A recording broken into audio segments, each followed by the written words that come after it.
चारुलता सोचने लगी, क्या यह अमल है? इतिहास की घटनाओं की तरह एक एक करके सभी बात उसे याद पड़ने लगी। फिर वह चकित होकर उठ खड़ी हुई। पर्वत मार्ग से चलते चलते हठात बादलों के छा जाने से फैले हुए अंधकार के दूर हो जाने पर मानो पथिक ने देख लिया कि वह हजारों हाथ के अतल गड़े में कदम बढ़ाने के लिए तैयार हो रहा था। कुछ भी बातचीत न करके अमल एकदम तेजी से कमरे से निकलकर बाहर चला आया। अमल के इस अद्भुत आचरण का कुछ भी मतलब चारुलता न समझ सकी। दूसरे दिन भूपति ने फिर असमय में ही शयन कक्ष में प्रवेश करते हुए कहा, चारुलता, अमल के विवाह का एक बहुत अच्छा प्रस्ताव आया है। चारुलता अनमनी सी बोली, अच्छा क्या आया है? भूपति, विवाह का प्रस्ताव। चारुलता, क्यों, मैं क्या पसंद नहीं आई? भूपति ठठाकर हंस पड़ा, तुमको पसंद किया है या नहीं ये बात अभी अमल से पूछी नहीं गई। यदि पसंद भी किया होगा तो मेरा भी तो छोटा सा कुछ दावा है, उसे मैं तुरंत छोड़ भी तो नहीं सकता। चारुलता, आह, क्या बकवास कर रहे हो, मेरी समझ में कुछ नहीं आता। तुमने तो कहा कि तुम्हारे विवाह का संबंध आ रहा है। चारुलता का मुंह लाल हो उठा। भूपति, तब क्या दौड़कर तुमको खबर देने के लिए चला आता? पुरस्कार पाने को भी तो आशा नहीं थी। चारुलता, अमल के विवाह की बात कह रहे थे। ठीक है, तो फिर देर क्यों? भूपति, बर्दवान के वकील रघुनाथ बाबू अपनी लड़की के साथ विवाह करके अमल को इंग्लैंड भेजना चाहते हैं। चारुलता ने आश्चर्य में पढ़कर पूछा, इंग्लैंड? भूपति, हाँ इंग्लैंड। चारुलता, अमल इंग्लैंड जाएगा? अच्छा, बहुत अच्छा हुआ, उत्तम बात हुई। तुम एक बार अमल को अपनी राय बतलाकर स्थिति को समझ तो लो। भूपति, मेरे कहने के पहले तुम यदि उसे बुलाकर एक बार समझा दोगी तो क्या अच्छा न होगा? चारुलता, मैंने 3000 बार कहा है, यह मेरी कोई भी बात नहीं मानता, मैं उससे न कह सकूंगी। भूपति, क्या तुम समझती हो कि वह न मानेगा? चारुलता, और भी तो अनेक बार कोशिश की गई, किसी तरह भी तो राजी नहीं हुआ। भूपति, किंतु इस बार के इस विवाह प्रस्ताव को ठुकराना उसके लिए उचित न होगा। मुझ पर तो बहुत कर्ज हो गया है, अमल को तो मैं उस तरह अब आश्रय नहीं दे सकता।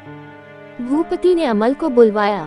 अमल के आने पर उससे कहा, बर्दवान के वकील रघुनाथ बाबू की लड़की के साथ तुम्हारे विवाह की बातचीत हो रही है। उनकी इच्छा है कि विवाह करके तुमको इंग्लैंड भेज दें। तुम्हारी राय क्या है? अमल ने कहा, यदि आपकी आज्ञा हो तो मुझे कोई आपत्ति नहीं है। अमल की बात सुनकर दोनों आश्चर्य में पड़ गए।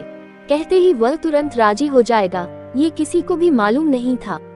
चारुलता ने तीखी आवाज से मजाक करके कहा, अपने भैया की आज्ञा पाकर ही ये अपनी सम्मति देंगे, यह मुझे मालूम नहीं था। मेरी बातों को सुनने के लिए छोटा भाई बाध्य थोड़े ही है। भैया पर इतने दिनों तक भक्ति कहाँ छिपी थी अमल बाबू? अमल ने कुछ भी उत्तर न देकर कुछ हंसने की कोशिश की। अमल को निरुत्तर देखकर चारुलता ने मानो उसे होश में लाने के लिए दुगुने जोश भरे शब्दों में कहा, इससे तो अच्छा है कि तुम स्वयं चाहते हो और यही इच्छा भी है। इतने दिनों तक बनावटी रूप दिखलाकर यह कहते रहने की क्या जरूरत थी कि मैं विवाह करना नहीं चाहता? पेट में भूख मुंह में लाज। भूपति ने उपहास के रूप में कहा, तुम्हारे ही प्रेम के फेर में पड़कर इतने दिनों तक इसने भूख को दबा रखा था, कहीं तुम्हारे मन में दाह न पैदा हो जाए। इस बात से चारुलता लाल होकर हल्ला मचाने लगी और कहा, दाह? ये तुम क्या कह रहे हो? मेरे मन में क्यों दाह पैदा होगी? इस तरह की बातें करना बहुत भारी अन्याय है। भूपति, ये देखो न, क्या अपनी स्त्री से कोई हंसी मजाक भी न कर सकूंगा? चारुलता, नहीं, इस तरह का मजाक मुझे बिल्कुल ही अच्छा नहीं लगता। भूपति, अच्छा, मैंने बहुत अपराध किया, माफ करो। जो हो, विवाह की बात तो पक्की हो गई न? अमल ने कहा, हाँ। चारुलता, लड़की भली है या बुरी है ये देखने के लिए जाना भी शायद अच्छा नहीं मालूम हुआ। तुम्हारी जो एकदम ऐसी दशा हो गई है, इसका तो अब तक कुछ भी आभास नहीं मिला था। भूपति, अमल, यदि लड़की को देख लेने की इच्छा हो तो इसका बंदोबस्त करूं। मैंने पता लगाया है कि लड़की बहुत ही सुंदर है। अमल, नहीं, देखने की मैं कोई जरूरत नहीं समझता। चारुलता, उसकी बात क्यों सुनते हो? क्या कभी ऐसा भी होता है कि कन्या न देखकर विवाह हो जाए? वह भले ही न देखना चाहे, हम लोग तो देख ले।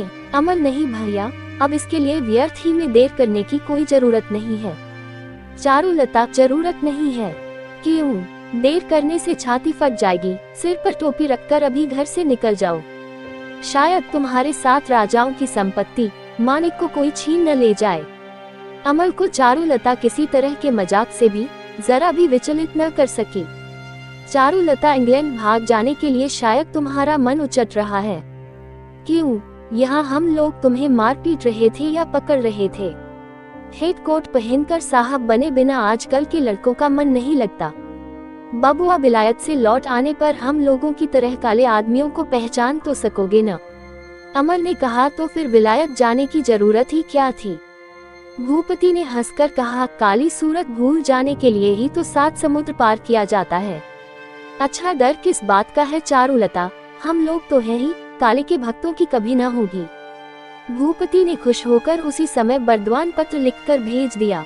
विवाह का दिन निश्चित हो गया।